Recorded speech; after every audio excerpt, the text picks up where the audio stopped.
చెప్పమ్మా. దేహమే దేవాలయం అంటారు. మనలో నిజంగానే దేవుళ్ళు ఉన్నారా? వాళ్ళు ఉంటే అది మనం ఏ విధంగా చూసుకోవాలి? గమనించడం. అదొక మంచి మాట అమ్మా.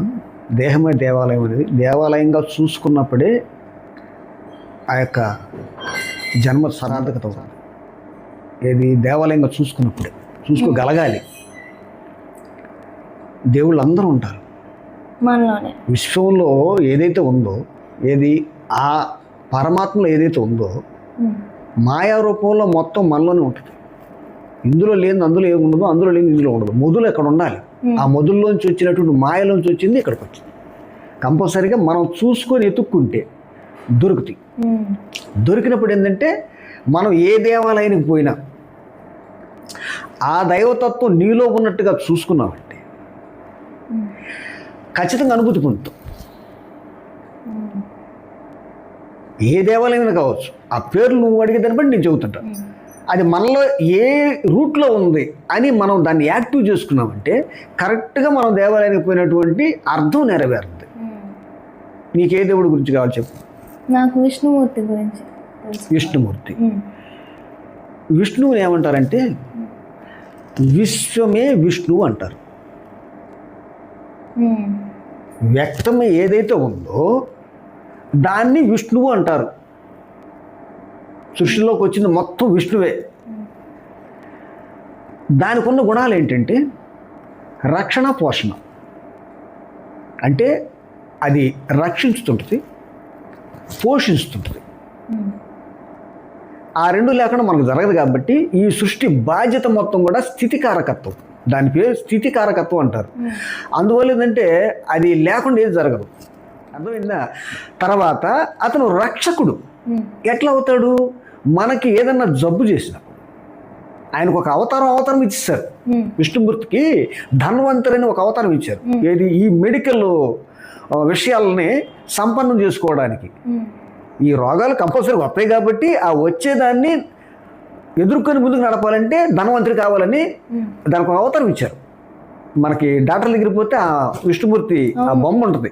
అది ధన్వంతరి. అంటే ఆరోగ్యం మీద ప్రయోగించేటువంటి మందులకు అధిపతి అతను.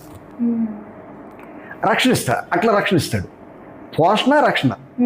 ఈ స్థితి మొత్తం మనలో జరిపించబడుతుంది విష్ణు తత్వం అని చెప్పి అనుకున్నప్పుడు, విశ్వం మొత్తం అది నిండిపోయింది ఉన్నప్పుడు మనం అక్కడ దేవాలయానికి, విష్ణువాలయానికి పోయినప్పుడు ఏంటంటే మనం ఏం చెప్పాలి? అయ్యా నాకు ఇంత అవకాశం కలుగుతుంది అని అనుకుంటే పులికించిపోతావు. అర్థమైందా? పరమాత్మ దగ్గరికి పోయి ఎవరైనా కానీ, ఏ దేవుడైనా కానీ మొత్తం మనలో ఉన్నప్పుడు మనం చూసుకునేది ఏంటంటే ధన్యవాదాలు చెప్పుకోవడం. ఎందుకంటే మనం ఈ మాయాదేహంతో, ఈ పంచేంద్రియాలతోటి మనం పొందుతున్నాం. సృష్టిలో ఉన్నటువంటి ఆ విషయాలు పొందుతున్నాం. చెడు కూడా పొందుతున్నాం. చెడు గురించి మనం మాట్లాడుకోవాల్సిన అవసరం లేదు. ఏంటంటే అనగా రాగం అతిశయించిన అంటారు చూసా, అట్లానే మనం చెడు గురించి అనుకునే కొద్దీ మనకి అది ఎర్త్ అవుతుంటుంది. అందుకని చెడు సంగతి మనకు, రాక్షస గుణాల గురించి మనకు అవి కూడా మనలో ఉంటాయి. అవి మనకు అంటే వద్దని నేరతం కాదు, అవసరం లేదు మనకి. ఈ దైవ గుణాలు చూసుకున్నప్పుడు మనకి ఏ దేవుళ్ళైనా సరే రక్షణ వ్యవస్థ ఉంది. ఆ వ్యవస్థ మనలో ఉన్నది చూసినప్పుడు ఏముందంటే మనకి ఇంద్రియాల ద్వారా అనుభవించేటువంటి అవకాశాన్ని ఇచ్చి తృప్తినిస్తున్నటువంటి అవకాశం నేను పొందుతున్నాను మీ వల్ల కదా అయ్యా. మీకు ఈ దీంట్లోంచి వచ్చేటువంటి విషయాన్ని, మీ నుంచి వచ్చినటువంటి దానిలో నేను ఆనందం పొంది దాంట్లోంచి మీకు ప్రసాదంగా ఇత్తనాన్ని చూసుకొని చెప్పి అనడంతో నీకు చెప్పాను కదా, ఒళ్ళు పొలకింత వచ్చేస్తే అయ్యే పూలు అవుతాయి. హాయిగా తృప్తిగా గుటకం మింగితే అదే పండుగ వద్ది. ఆ ఆనందంతో ఆనంద బాష్పాలు కారితే అయ్యే నీళ్ళు అవుతాయి. అదే పత్రం, పుష్పం, ఫలంతో కృష్ణ పరమాత్మ అడిగినటువంటి ప్రసాదం. అది మరణించి ఒక్కసారి నమస్కారం చేయడంతో వచ్చిందనుకో, ఆ యొక్క దేవాలయానికి పోయింది కావచ్చు, మన ఇంట్లో పెట్టుకున్నటువంటి దేవుడి దగ్గరికి కావచ్చు, నువ్వు ఏం పెట్టినా ఏం పెట్టకపోయినా నువ్వు నమస్కారం పెట్టగల నీకు రావాల్సిన పూలకింతని గుర్తుపెట్టు. అంతకు మించినటువంటి ఆర్ధతో కూడినటువంటి పూజ లేదు. పూజ అంటేనే అసలేంటో తెలుసా? పూజ అంటే అర్థం, పూజ అంటే అందంగా అలంకరించటం. దేవుణ్ణి దేన్నైనా పెట్టుకో, ఒక ప్లేస్ని అందంగా అలంకరించుకున్నట్టు నువ్వు ఇంటిని మొత్తం శుభ్రంగా పెట్టుకోగలవని అర్థం. అది దేవుడు అనే విషయం పెట్టినట్టు సింబాలిక్ అది. ఇక దేవుడు అంటే నీలో ఉన్న దేవుడిని కూడా నువ్వు అట్లా అందంగా చూసుకోగలవు. నువ్వు అశ్రద్ధ అయినప్పుడు నీ ఒళ్ళు మొత్తం చెడిపోద్దమ్మా. నీ ఒంటి గురించి అసలు ఒళ్ళు మొత్తం చెడిపోద్ది. అందుకని శ్రద్ధగా ఉండటం కోసం ఆ పూజ అంటారు. నువ్వు ఎప్పుడో దేవుడికి చేసావో ఆటోమేటిక్గా నీ ఇంట్లో ఉన్నటువంటి వస్తువులు కూడా సక్రమంగా సర్దుకుంటావు. నీ ఒంటిని కూడా శుభ్రంగా రోజు దానికి ఎంత పూజ చేసినా అది చేసుకుంటావు. అదే అంటారు పూర్వకాలంలో ఇంటిని చూసి ఇళ్ళని చూడాలి. చాలా చక్కటి మాట అది. అది విషయం. అందువల్ల విష్ణు గురించి చెప్పాలంటే అట్లా మొత్తం ఉన్నటువంటి మనల్ని నడిపించేటువంటి మనల్ని ఇట్లా ఉంచగలిగేటువంటి స్థితి అందు నుంచి మనకు వస్తుంది. ఆయన ఆ తత్వం నుంచి వస్తుంది. ఆకారం కాదమ్మా, ఆకారం మనం పెట్టుకున్నాం.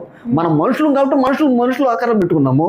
అదే వేరే జంతువులు ఉంటాయి, వాటిలో కూడా అవి ఉన్నాయిగా, అవి ఏం పెట్టుకోవాలి? వాటికి అంత పరిస్థితి లేదు కాబట్టి మనకున్న జ్ఞానం నుంచి మనది పెట్టుకుంటున్నాం. కానీ అది ఆకారం కాదమ్మా. విష్ణు ఒక తత్వం, అది రక్షిస్తుంటుంది, పోషిస్తుంటుంది. ఓకే, మరి ఈ ఇందులో ఇంకా మాత్రం విషయం చెప్తాను. అంటే ఇందుకు చెప్పింది నీకు కొత్త. ఎట్లనంటే విష్ణువు రక్షణ పోషణ అంటున్నారు కదా, మరి ఇది మనం ప్రత్యక్షంగా ఎట్లా చూడగలము అనుకున్నాం అనుకో. డైరెక్ట్గా ఆ మాటకు అర్థం తెలుసుకోవాలంటే, ఇప్పుడు ఒక తల్లి బిడ్డకు జన్మనిస్తుంది.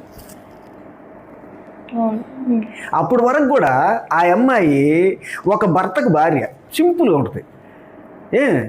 ఒక తల్లిదండ్రులు కూతురు, ఇట్లానే ఉంటుంది. కానీ బిడ్డకి తల్లి అయిన తర్వాత నేను తల్లిని అనేటువంటి స్థితికి వెళ్ళిపోద్ది. వెళ్ళి ఏమి కిరీటాలు వస్తాయి తెలుసా ఆమెకి? ఆ బిడ్డని ఏ విషయం వచ్చినా సరే నా ప్రాణం పోయినాక నేను కాపాడుకుంటాను ఉంటుంది. వచ్చిందా రక్షణ? వచ్చిందా? యాడ్ నుంచి వచ్చింది? ఆ తత్వం నుంచి వచ్చింది. పోషణ రావాలి, అవునా? ఇప్పుడు ఆయన ఉండేది ఎక్కడ? విష్ణుమూర్తి ఉండేది ఎక్కడ? మన దేహంలోనే ఉంటాడు. మామూలుగా మన పెద్దలు చెప్పింది ఎక్కడ?